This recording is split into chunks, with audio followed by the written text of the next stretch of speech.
Assalamualaikum warahmatullahi wabarakatuh. Selamat datang kembali pada mata kuliah elektronika yang merupakan kelanjutan dari mata kuliah dasar elektronika, di mana pada dasarnya dalam mata kuliah dasar elektronika itu kita telah mempelajari tentang fungsi-fungsi dari transistor.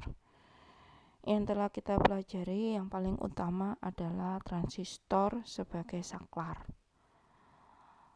Kalau kalian mengikuti mata kuliah saya sebelumnya, sebenarnya tidak hanya transistor yang bisa sebagai saklar, sebagai on-off, itu masih ada komponen-komponen yang lain yang juga bersifat sebagai saklar.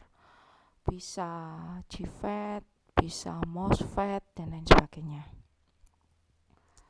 Dalam hal ini kita mengkhususkan diri kepada transistor, sehingga insya Allah akan memudahkan kita belajar tentang komponen-komponen elektronika dan memanfaatkannya di semester-semester yang akan datang. Kita mengulang kembali apa yang dimaksud dengan transistor sebagai saklar. Intinya adalah kalau transistor itu sebagai saklar, bahwa ketika kita memberikan isyarat di sisi basis, dalam hal ini adalah kita memberikan tegangan di sisi VB yang bentuknya pulsa 0 sampai 3 volt, itu menyebabkan transistor tersebut bisa on, bisa off. Intinya ketika ada arus yang melewati sisi basis, maka transistor tersebut on. Artinya akan ada arus yang melewati sisi kolektor menuju emitor. Intinya seperti itu. Sekarang kita mulai dengan mengenal rumus-rumusnya. Di sini ada rumus IB sama dengan VB minus 0,6 volt per RB. Apabila kita memberikan loop dari sisi basis berputar menuju ke emitter dan grounding dan kembali ke sisi basis, maka dengan rumus yang telah diterangkan di rangkaian listrik, yaitu di hukum Kirchhoff, maka IB sama dengan VB minus 0,6 volt per RB. 0,6 volt ini ditentukan oleh dari sifat transistor tersebut, yaitu di mana apabila transistor tersebut terbuat dari bahan silikon, maka breakdown voltage antara basis dan emitter adalah 0,6 volt, dan apabila terbuat dari germanium adalah 0,2 volt. Nah, apabila ada arus IB yang melewati sisi basis, berarti ada isyarat di sisi basis. Ketika terjadi isyarat di sisi basis, otomatis ada arus kolektor IC yang melewati dari VCC menuju grounding dan kembali ke VCC. Sehingga dapat dirumuskan yaitu tegangan VCC dibagi RC. Apabila rupnya kita buat seperti ini. Gitu. Nah, selanjutnya dari rumusan IB sama dengan VB minus 0,6 volt per RB dapat kita buat rumus baru, yaitu VB sama dengan IB/RB ditambah 0,6 volt.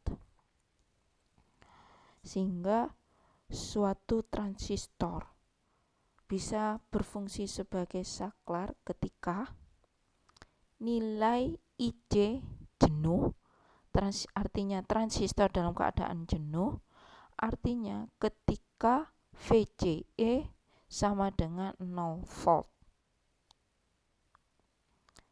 Jadi suatu transistor bisa berfungsi sebagai saklar ketika VCE-nya itu sama dengan 0 volt. Atau sedangkan transistor tidak pernah ada transistor yang sangat sempurna sehingga VCE menjadi 0 volt, tapi cenderung mendekati 0 volt. Artinya nilai EC-nya maksimum. Nanti kita lihat di grafik VCE dan IC yang akan saya tunjukkan berikutnya. Sehingga diketahui bahwa nilai IC jenuh, IC jenuh artinya IC maksimum, itu adalah 6 volt dibagi 300, didapat dari rumusan IC sama dengan VCC per RC. Sehingga arus yang melewati sisi kolektor menuju basis sekitar 20 mA. Untuk menentukan nilai IB, kita mengenal adanya rumusan HFE sama dengan IC per IB. Dengan IB sama dengan, sehingga IB dapat diketahui 0,13 mA ketika HFE-nya adalah 150. Nah, sehingga untuk menentukan nilai RB pada transistor sebagai saklar adalah sebagai berikut. RB sama dengan VB minus 0,6 volt per IB. Jadi dari teori yang saya sampaikan barusan ini, bahwa apabila kalian ingin memfungsikan suatu transistor itu sebagai saklar, cara paling utama adalah mengetahui nilai HFE. Habis gitu kalian harus tahu nilai IC jenuhnya di posisi yang mana. Sehingga kalau kalian tahu nilai IC jenuhnya, yaitu IC ketika VCE sama dengan 0, dan kalian menentukan nilai RC-nya, maka secara otomatis kalian bisa menentukan nilai berapa hambatan yang kamu pasang di sisi basis. Begitu ya. Selanjutnya kita akan mengetahui bentuk dari grafik VCE dan IC yang biasa ada di datasheet. Silakan kalian lihat di bagian yang merah ini, merah apa oranye ini ya. Seandainya kita mempunyai garis IC VCE. Tadi diketahui bahwa suatu transistor berfungsi sebagai saklar ketika nilai dari VCE mendekati 0. Artinya ketika VCE mendekati 0 dengan nilai EB yang tetap, nilai IC-nya semakin maksimum. Jadi di sini diketahui bahwa ketika VCE-nya 0, maka ada arus IC yang lewat. Misal di sini ada arus IC yang lewat. Daerah inilah yang disebut dengan daerah jenuh. Atau juga dapat dikatakan bahwa saklar beroperasi daerah tersebut. Gitu. Lanjut. Sekarang kita melihat bagaimana mengetahui transistor atau sebagai saklar dari fungsi dengan melihat testing LED.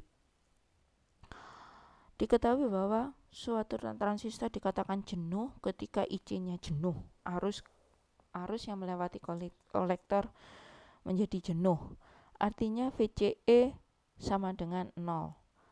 Ketika VCE sama dengan 0, maka harusnya LED yang terhubung antara kolektor dan emitor terhubung singkat.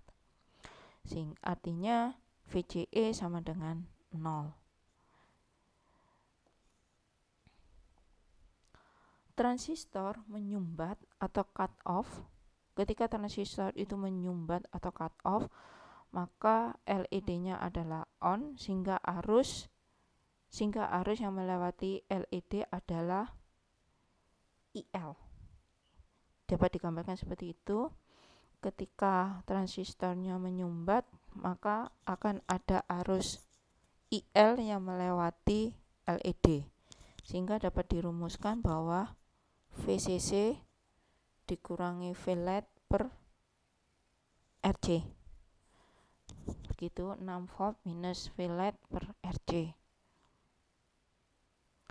berikut ini adalah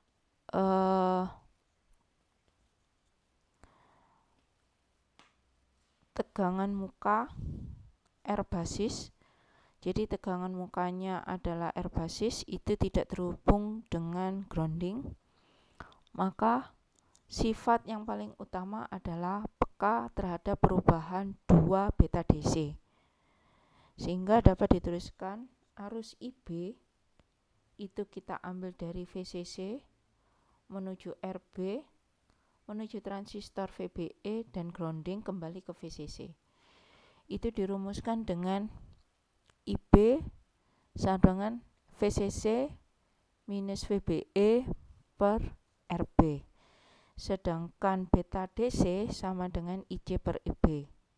Padahal kita ketahui bahwa nilai HFE sama dengan IC per IB dengan beta DC adalah 2 kalinya, berarti 2 HFE. Sehingga dapat dirumuskan IC sama dengan VCC minus VCE per RC.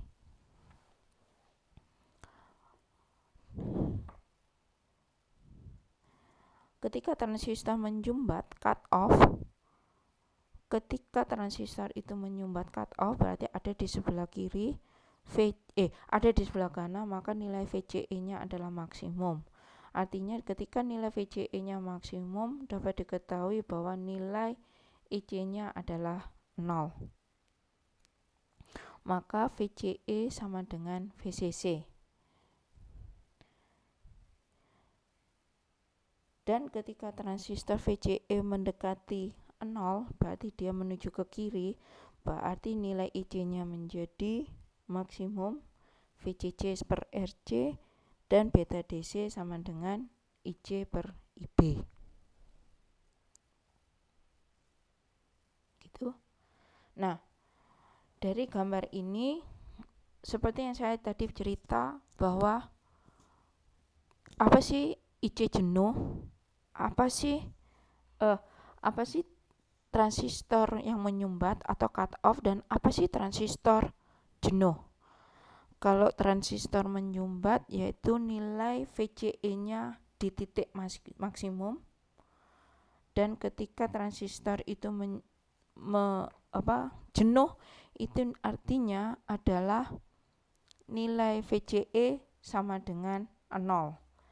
Dari sini kita lihat, ini ada yang sebelah kiri adalah karakteristik dari transistor, sedangkan yang sebelah kanan adalah untuk menentukan titik kerja dari transistor. Diketahui bahwa ketika VCE itu adalah menyumbat, maka VCE itu berada di titik maksimum, yaitu ini.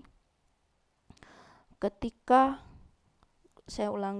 transistor itu menyumbat, artinya VCE berada di titik maksimum. Ini. Dan ketika transistor itu jenuh, itu IC sama dengan nilai maksimum. Diketahui di sini nilai maksimum itu adalah titik jenuh. Dan ketika transistor dinyatakan sebagai menyumbat, maka VCE sama dengan VCC di titik ini, titik sumbat. Dan ketika kita tarik garis antara garis titik IC VCC per RC sampai ke VC, ketemulah titik kerja titik P. Jadi titik P itu penting untuk menentukan titik kerja, di mana VCE sama dengan VCC. Jadi di sini kita lihat titik kerja P itu ada VCE sama dengan VCC dikurangi ICRC.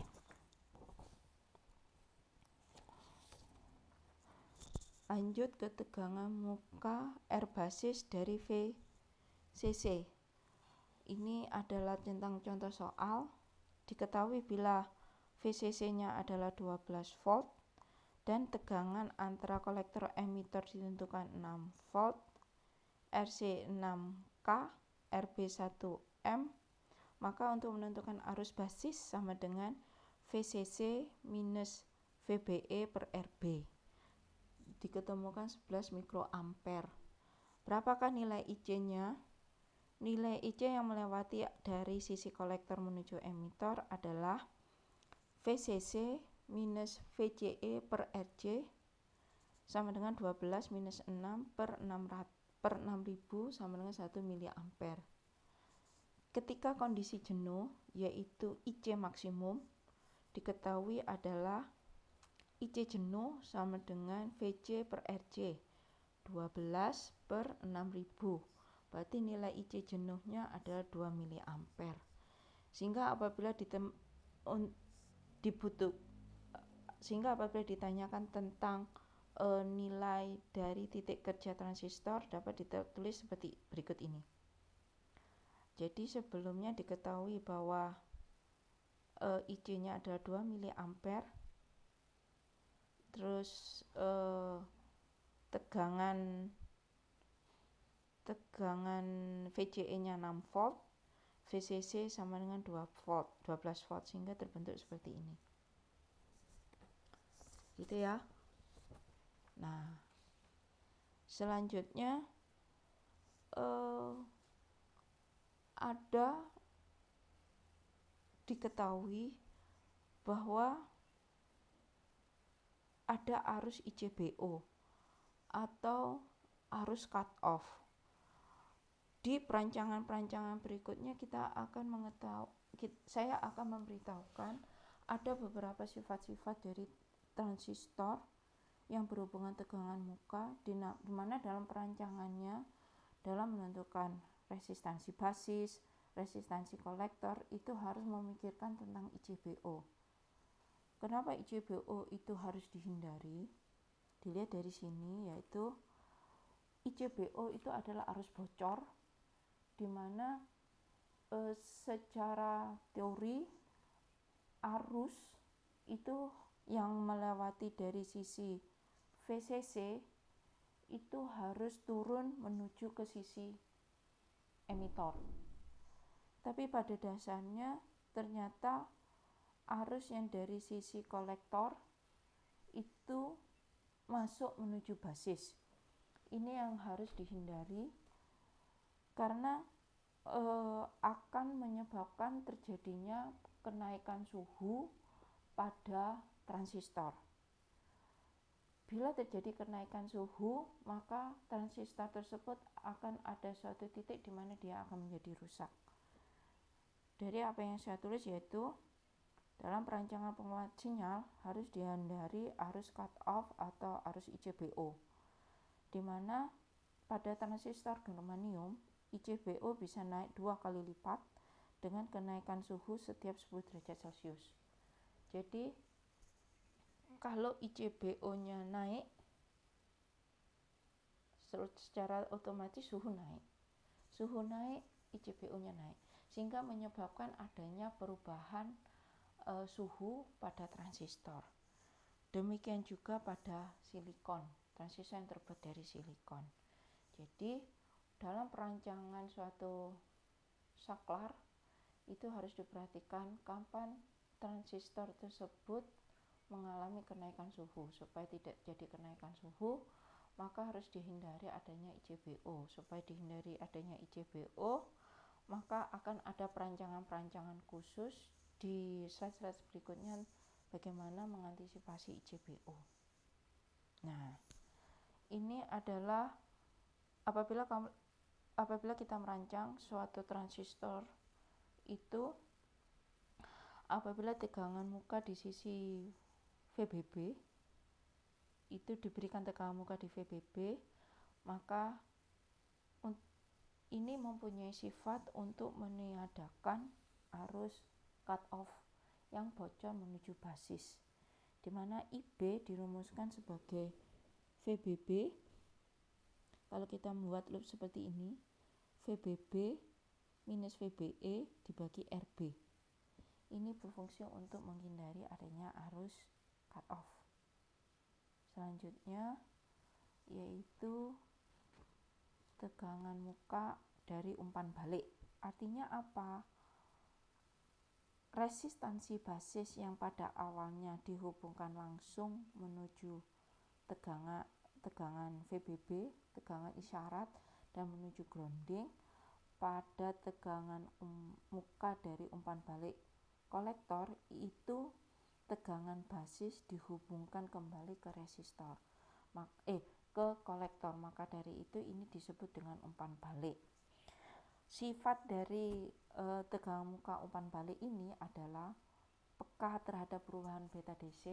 Jadi beta DC ada hubungannya dengan HFE, HFE ada hubungannya dengan IC per IB, sehingga pada kondisi ini apabila kita merubah resistansi basis atau mengubah resistansi kolektor akan menyebabkan perubahan nilai dari IC dan IB, dan digunakan pada tanggapan frekuensi rendah. Penguat ini adalah digunakan untuk penguatan sinyal lemah. Jadi transistor ketika mendapatkan tanggapan frekuensi sinyal lemah, maka sebaiknya kita menggunakan rangkaian transistor tertentu, yaitu misal dalam hal ini yaitu tegangan muka dari umpan balik kolektor, di mana untuk menentukan nilai IC adalah VCC minus VCE dibagi RC. Dan untuk mengatasi ICBO, yaitu arus yang bocor dari sisi kolektor menuju basis, itu nilai ICBO kali RB harus jauh lebih kecil daripada tegangan VCC. Lanjut. Nah, tegangan muka dari emitter, artinya tegangan mukanya itu artinya isyarat. Jadi kalau biasanya kita memberikan tegangan isyaratnya itu di sisi basis, sekarang kita memberikan sumber tegangan isyaratnya di sisi emitor. Jadi di sisi emitor itu diberikan sumber tegangan VEE yang berfungsi sebagai tegangan isyarat. Di sini ditulis memerlukan penjatuh daya terbelah karena memang di sisi VCC dan VEE. Nah, apabila kita ingin menggunakan rangkaian setaranya adalah dapat digambarkan sebagai berikut: RB, RE, terus VCC, gitu ya. Lanjut. Nah, untuk sementara sebagai pengantar, pelajari dulu apa yang saya terangkan tersebut. Perlu diketahui dasar dari transistor ini, kalian harus mempelajari tentang mata kuliah elektronika dasar, terutama yang di bagian ujung, yaitu mengenai transistor sebagai saklar. Apabila kalian lupa tentang transistor sebagai saklar, silakan kalian ulangi lagi mata kuliah tentang dasar elektronika sebagaimana telah saya terangkan di video-video sebelumnya. Demikian. Terima kasih. Assalamualaikum warahmatullahi wabarakatuh.